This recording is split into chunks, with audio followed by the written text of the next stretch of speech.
Can you imagine buying a pre-construction home and then learning a few years later that the same units are being sold by the builder at 40% less than what you paid for? That's actually what's happening right now with Greenpark Homes in a specific project in Oakville, and you're going to learn more about that story. I'm also going to share with you the most recent market stats so that you can make good decisions as a buyer or a seller, because I see different things than the public does from being in the marketplace every single day. And if you are considering buying or selling, make sure to call me.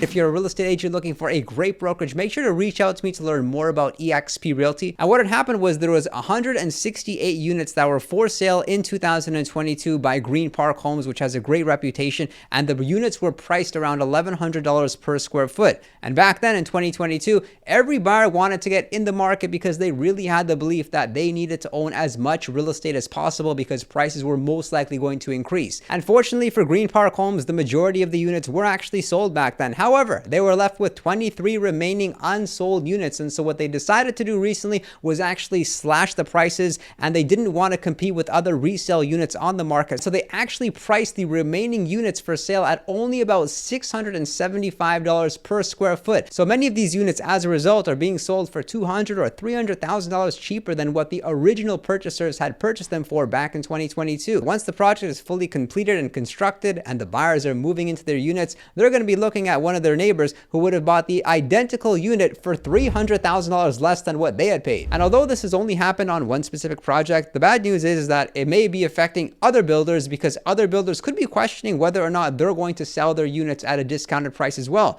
It seems like a lot of builders are just holding off currently, but what about the units that remain unsold? Will they take the same approach Greenpark did and slash their prices? Here we're taking a look at the number of sales that took place with the pre-construction condos across the GTA, and we can see how low this number remains to be across 2025. The major difference now between this year and the previous years is that the prices have actually decreased. And what we're commonly seeing is that buyers for these pre-construction units are wanting to find some way to get out of the deal or to assign the deal to somebody else, also known as an assignment sale. However, most, if not all, assignment sales that are taking place in today's market have the sellers experience quite a big loss. Maybe they're selling their unit for $100,000 or $200,000 less than what they purchased the unit for. And many of these people that are assigning their units and giving them away at very low prices are doing so because they can't afford to close on the property. Maybe they can't afford the upcoming mortgage payments that would be required if they were to own the property. And here's how condo prices have changed over the past 10 years. We can see the high that was experienced in the peak of 2022. And what's of greater concern is that not only have the average prices been decreasing over the past couple of years,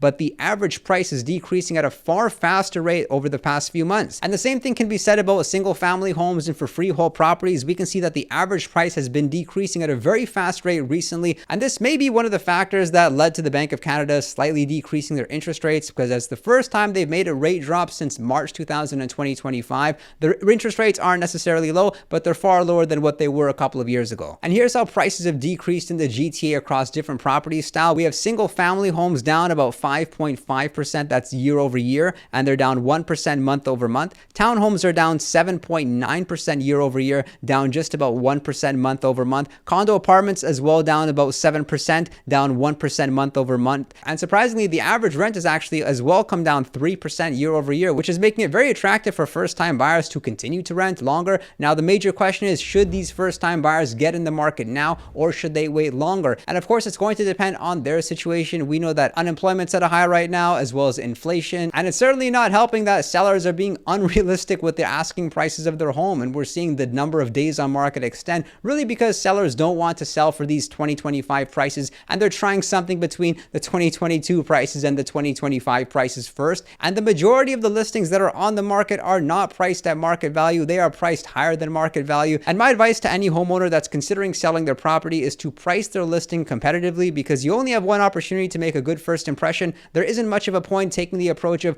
pricing it higher to begin with and then a few weeks later adjusting the price downwards, because then you're taking the risk of not having any buyers even know your listing is for sale. Of course, if you need the help of a great real estate agent, you can call me. I'm at 416-671-5218. And if you're looking for an excellent brokerage to support you with building your business as a real estate agent, make sure to reach out to me to learn more about eXp Realty and click that subscribe button, and I look forward to seeing you next time.